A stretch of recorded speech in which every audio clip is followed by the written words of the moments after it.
Thorne, and I'm concerned the Welsh Government is using relationships and sexuality education to create political activists.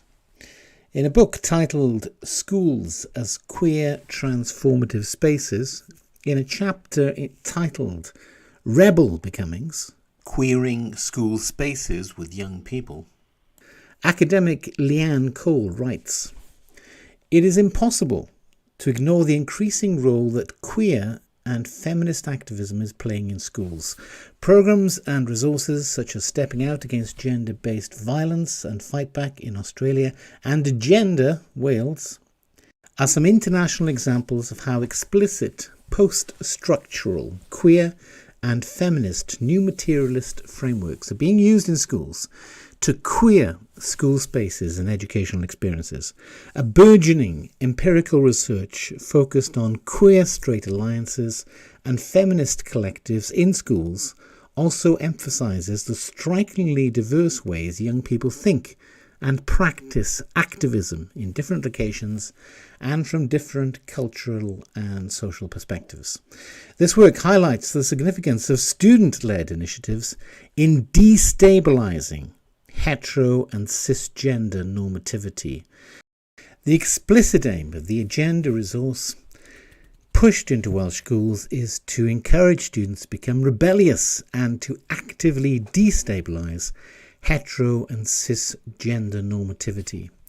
Professor Reynolds states, "A lot of this work has involved designing and drawing upon creative methods for children and young people to safely communicate the issues that matter to them, and then to ensure that their views are heard and shared and acted upon. And one of the moments I've been most proud of was to distill this creative praxis into the Agenda resource and website. So this little film you see behind me captures one of the case studies in the resource of children writing on rulers and ribbons and kites what they want to change to make gender equality and justice matter and fly. And over the last 3 years, we've been sharing this creative praxis in an innovative professional learning programme for teachers in Wales who are preparing for the new statutory relationships and sexuality education curriculum, a curriculum which I continue to have the privilege to inform and shape.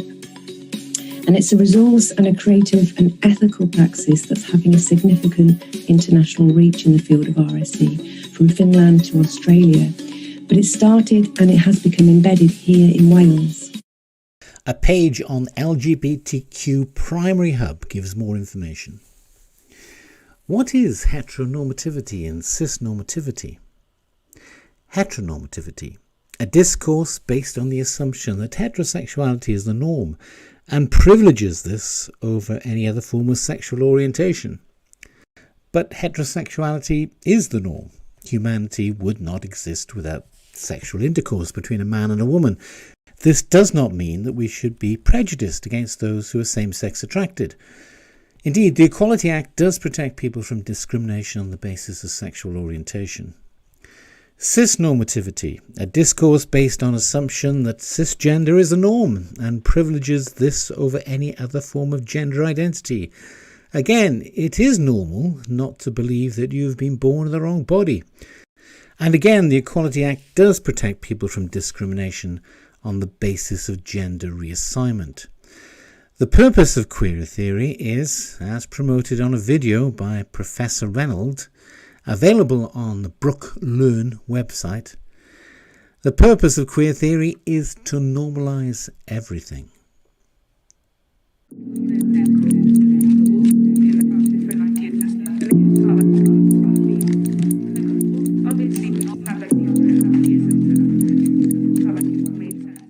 Many people believe that children's mental health would be better if everything wasn't normalised. The chapter Rebel Becomings continues. Of particular importance is the extensive research of Professor Emma Reynolds, focused on the affordances of co-productive, creative and effective methodologies to engage social and political change with young people around gender sexualities issues that matter. The recent co-production of the creative activist resource for young people and practitioners, Agenda, is one example of how Reynolds has engaged with feminist, queer, qualitative research activisms with young people to inform policy and practice. Reynolds is engaging with young people to attempt to get them to make political change, to destabilise social norms. The chapter continues. Agenda is a unique anti-guide that resists any definitive statements on what constitutes a healthy relationship, but instead allows for the creation of artful encounters that make space for young people to learn about gender-based and sexual violence in relationships through the rule-bending and rule-breaking practices of others. Inspired by the sophisticated body of scholarship which focuses on what else research and education related to gender sexualities might do or become, this chapter will explore the affordances of student-led feminist collectives in querying school spaces. This chapter argues that repositioning young people as active agents in problematizing, rupturing and destabilizing hetero and cisgender normativity. It is worth repeating, the explicit aim of Professor Reynolds' work is to create student activists, to destabilise social norms. What is being pushed into Welsh schools is queer pedagogy. In the Oxford Research Encyclopedia, queer pedagogy is defined as an approach to educational praxis and curricula emerging in the late 20th century, drawing from the theoretical traditions of post-structuralism, queer theory and critical pedagogy. The ideas put forth by key figures in queer theory, including principally Michel Foucault and Judith Butler, were adopted in the early 1990s to posit an approach to education that seeks to challenge heteronormative structures and assumptions in K-12 and higher education curricula, pedagogy and policy. Queer pedagogy, much like the queer theory that informs it, draws on the lived experience of the queer, wonky or non-normative as a lens through which to consider educational phenomena. Queer pedagogy seeks to both uncover and disrupt hidden curricula of heteronormativity, as well as to develop classroom landscapes and experiences that create safety for queer participants. On a Substack page called Re-Education, there is a post titled Welcome to Hell, I mean Queer Pedagogy, from Paulo Freire's Twisted Mind to the Rainbow Coalition in your kids' classroom. The author writes, if you've read some of my previous posts, you'll be all too familiar with Paulo Freire. For those of you who are new, Freire is simultaneously a communist nutjob and the most influential educator of all time, whose ideas have been taught at almost every university in the West. A link takes you to an essay on Paulo Freire. Freire was a huge fan of Mao Zedong's Cultural Revolution. In the Cultural Revolution, Mao indoctrinated children and students through schools and universities using identity politics and by pressuring children to denounce their family and adopt their new identity category as their new family. Freire saw this as a blueprint to establish a cultural revolution in the West. His entire educational thesis can be summarized as indoctrinate the teachers to indoctrinate the children.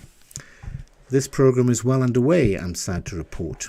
Freire's most famous work is Pedagogy of the Oppressed. In the book, Freire calls traditional pedagogy the banking model of education because it treats the student as an empty vessel to be filled with knowledge, like a piggy bank. He argues that pedagogy should instead treat the learner as a co-creator of knowledge. Freire writes, the pedagogy of the oppressed as a humanist and libertarian pedagogy has two distinct stages. In the first, the oppressed unveil the world of oppression and through the praxis commit themselves to its transformation. In the second stage, in which the reality of oppression has already been transformed, this pedagogy ceases to belong to the oppressed and becomes a pedagogy of all people in the process of permanent liberation. In both stages, it is always through action in depth that the culture of domination is culturally confronted. A footnote explains.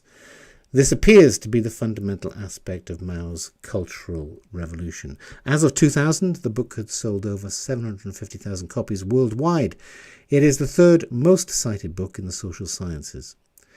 In Wikipedia, queer pedagogy is defined as an academic discipline devoted to exploring the intersection between queer theory and critical pedagogy, which are both grounded in Marxist critical theory.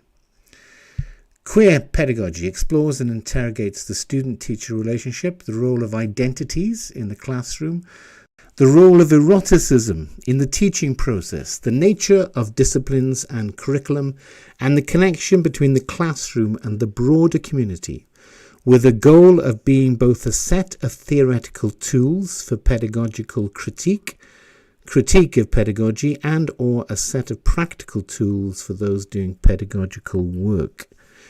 Reynolds writes about queering childhood by dissolving the binary oppositions between male and female and adult and child.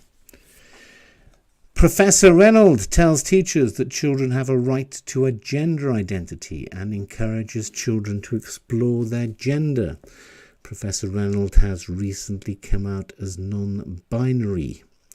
They is quick to highlight how young people's misunderstanding of gender, driven by queer theory and picked up on social media, is influencing teachers. This is using Paulo Freire's argument that pedagogy should treat the learner as the co-creator of knowledge. In this way, an ideology can spread. Although her creation agenda is no longer available on Hub, many of its activities are used by Spectrum. Dr. Esther McGeaney is a co-creator of the RSE materials for Welsh schools. She has been inspired by French philosopher Michel Foucault. She encourages teachers to teach children about sexual pleasure and to run activities with children exploring pleasurable touch. In a paper she wrote for her doctorate extolling the virtues of a sex-positive education, McGeaney discusses a paper written by Allen and Carmody. She writes, in this way, their paper raises, rather than addresses, a number of difficult and productive questions about how to operationalize the queer concept of pleasure as a site of possibility within the regulatory practices of schooling, and how to reconcile the concept with feminist investments in ideas around female safety, empowerment, and the experience of mutual or shared pleasure. What might be the risks of giving up on potentially regulatory feminist discourses of desire that imagine heterosexual pleasure in terms of mutuality and equality?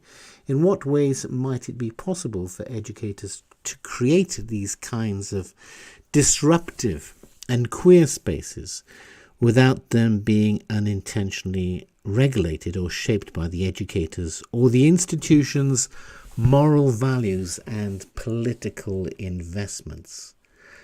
Again, McGeaney sees teaching children about sexual pleasure as a disruptive force, a force that helps to dissolve the binary opposition between adult and child. She concludes her paper by stating her aim of developing an accessible document that provides the rationale and evidence for conducting this work that can be made publicly available for use by practitioners and organisations needing support in dealing with conservative parents and enraged school governors. In conducting this work in collaboration with Brooke, I hope to draw on and contribute to their campaign around challenging society's negative attitudes to sex and promoting a sex-positive culture. In October 2022, the Safe Schools Alliance published a review of the relationships and sexuality education curriculum in Wales. The author writes about sex positivity. Sex positivity is a social political movement that aims to bring about social and cultural change in relation to sexuality. While it recognises the importance of safe sex, for example, protecting against sexually transmitted infections, it otherwise absolves itself of all moral considerations in relation to sexual activity, notwithstanding consent. Esther McGeaney was the co-author of a book with Alice Hoyle titled Great Relationships and Sex Education, 200 plus activities for working with young people. In a further publication from the Safe Schools Alliance, the author writes, Great Relationships and Sex Education is a resource used in schools across the UK and was co-authored by former Sex Education Forum founding trustee and long-standing advisor Alice Hoyle. On page 215, an activity is presented based on Gail Rubin's concept of the charmed circle. It requires children to question what sexual activities may be considered good and bad. Gail Rubin's paper, Thinking Sex, proposes that it is an erotic injustice that some activities, including sexual relationships with children, are prohibited. Rubin argues that activism is required to overcome this, now known as sex positivism, to ensure a radical reimagining of sex in society. These ideas, which advocate for illegal and abusive sexual behaviours, now inspire children's educational resources as well as sexuality education standards and frameworks worldwide. In the UK, the legal age of consent is 16. This activity is intended for 14-year-olds. The goal of queer theory is to normalise everything. In a queer theory paedophilia jeopardy exercise for students, Derek Jensen talks about Gail Rubin. The author of the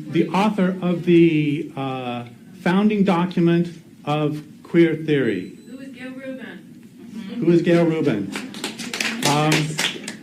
What percentage? No, the answer is 50%.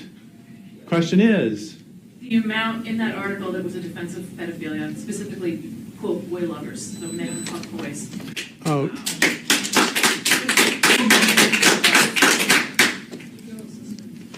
And since you're not believing me, quote, this is in the founding document of queer theory.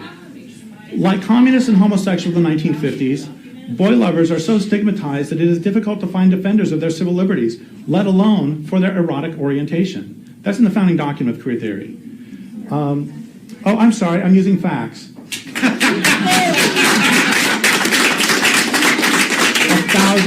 thousand apologies. One must never let facts in the way. Oh, and she also compared, by the way, she compared pedophilia to a preference for spicy food. The thing is, I have never heard of anyone who has to have years of therapy because they ate hot and sour soup. The author of Re-Education believes that queer pedagogy is similar to the tools used during the Cultural Revolution in China, and it deliberately drives a wedge between parents and children. He writes, if you've ever read about cult indoctrination, isolating the indoctrination target from their family connections is a key step. And notice the similarity with Mao. Getting a new family through your identity group, away from your real family. If you need a new family, if you need a family that respects your deepest truth, that listens to you, that celebrates you, that doesn't mercilessly make fun of you as the glue that holds the family together, you're welcome here, in this family, on this page. We will love you unconditionally. I'm glad you're here. I could spend the rest of the week showing examples of this kind of thing in schools. Some classrooms are almost entirely filled with gender identity posters and other political iconography. It's a wonder they have time for the actual lessons. So how much of this is hyperbole?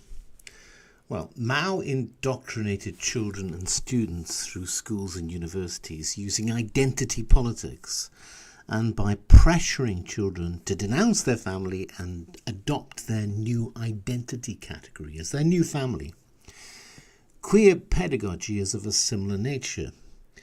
It is born from a fusion of critical pedagogy, exemplified in Paulo Freire's Pedagogy of the Oppressed, where the oppressed unveil the world of oppression and through the praxis commit themselves to its transformation. And queer theory, where binary oppositions are regarded as inherently hierarchical, where one pole of the binary oppresses the other. So what is being taught? Well, not acceptance of people who are trans, which will be fine, but teaching the novel idea as facts that people have a gender identity. This is being done for a political purpose. A gender identity is required to dissolve the binary opposition between male and female. Children will not be taught that sex is biological and that gender is a social construct, as the previous generation was taught. Instead, following the writings of Judith Butler, children will be taught that gender is an identity and that sex is something that is attributed to them. From the age of 3, children will be taught that people have an internal gender. And from the age of 7, children will be taught that people also have an external sex. Sex positivity, where there are no moral considerations in relation to sexual activity other than it is safe and consensual. From the age of 11, children will be taught about sexual pleasure and could very well be introduced to a smorgasbord of different sexual practices. This will queer the binary opposition between adult and child. Inclusivity of different gender identities. Now, this will queer the manufactured opposition between cis and trans, and rather than being regarded as a mental health issue, gender dysphoria will be regarded as an issue of civil rights. This education, it is said, is a child's right, and parents have no rights to exclude their child from this teaching. Children's rights to RSE is also now protected by ending the parental right to withdraw. So parents will no longer be able to withdraw their children from RSE, which means that all children will now have the right to participate in this new, holistic, developmentally appropriate RSE. In no other part of the curriculum do we allow parents to withdraw young people from education that is evidence-based, education that is facts-based, and education that we have proven that they have a right to access through things like the Covenant on Children's Rights from the UN. I believe RSE is a child's right, which is why I'm so pleased that the Senedd enshrined that right in law through the Curriculum and Assessment Wales Bill that we passed shortly before the Senedd elections. Empowering children and giving them agency in their lives is crucial for their well-being. RSE really is children's rights in action. The cross-cutting themes for designing your curriculum page makes a number of references to children's rights and refers to the United Nations Convention on the Rights of the Child. However, nowhere is there any reference to Article 5 of the Convention, which states, "States parties shall respect the responsibilities, rights and duties of parents or, where applicable, the members of the extended family or community as provided for by local custom, legal guardians or other persons legally responsible for the child, to provide in a manner consistent with the evolving capacities of the child appropriate direction and guidance in the exercise by the child of the rights recognised in the present convention." So how is this teaching being promulgated? Well, queer theorists are indoctrinating teachers who in turn will be indoctrinating pupils. Leanne Cole, along with Esther McGeaney and DJ Reynolds, ran a conference for teachers in Wales on the 24th of June 2021. Alice Hoyle was a guest speaker. Reynolds and McGeaney train teachers in the Central South Consortium, covering the local authority areas of Bridgend, Merthyr, Rhondda Taff, Vale of Glamorgan and Cardiff.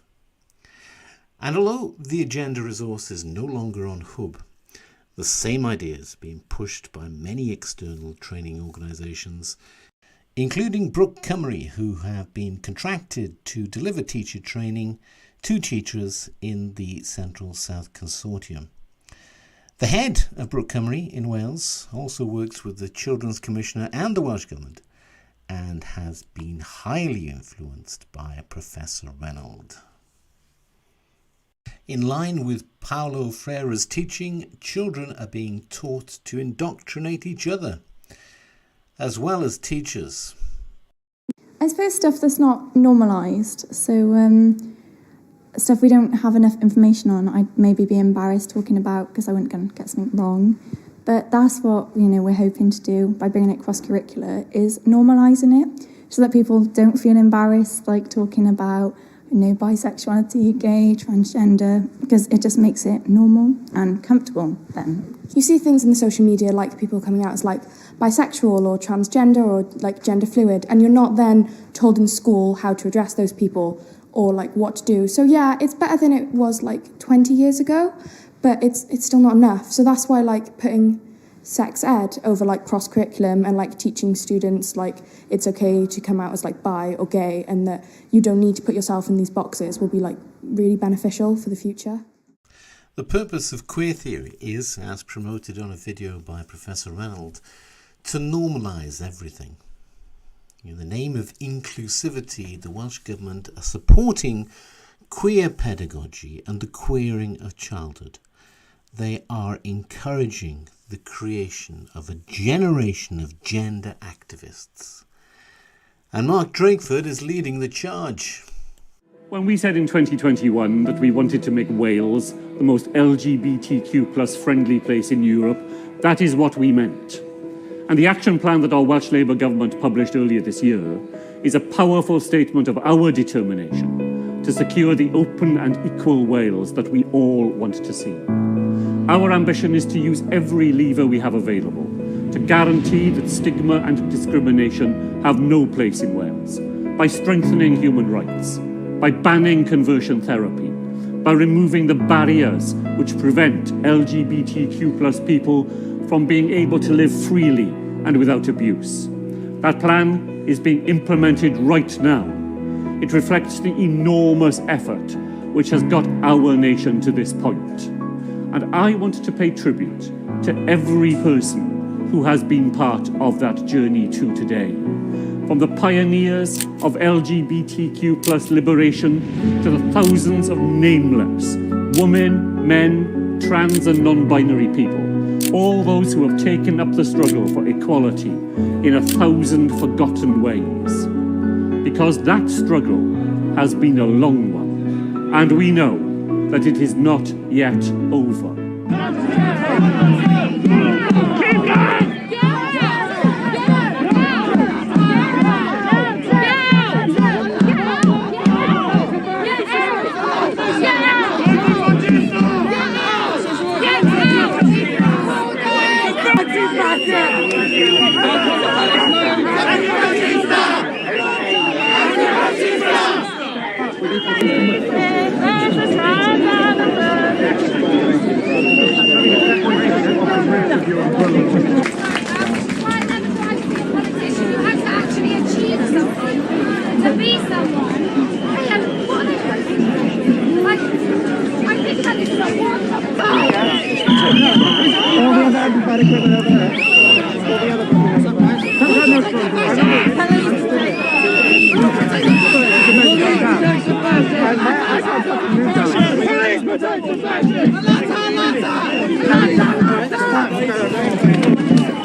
Just some space, I don't want any poles near the officers' backs. Police protect the pressures! Protect the pressures! Police protect the pressures! Our streets!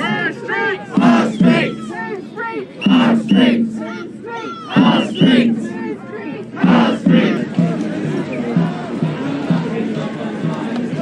still interested in the future of that. Yeah. Those parents who do not believe that a cultural revolution in Wales is a good thing may wish to support Public Child Protection Wales. Links are included below.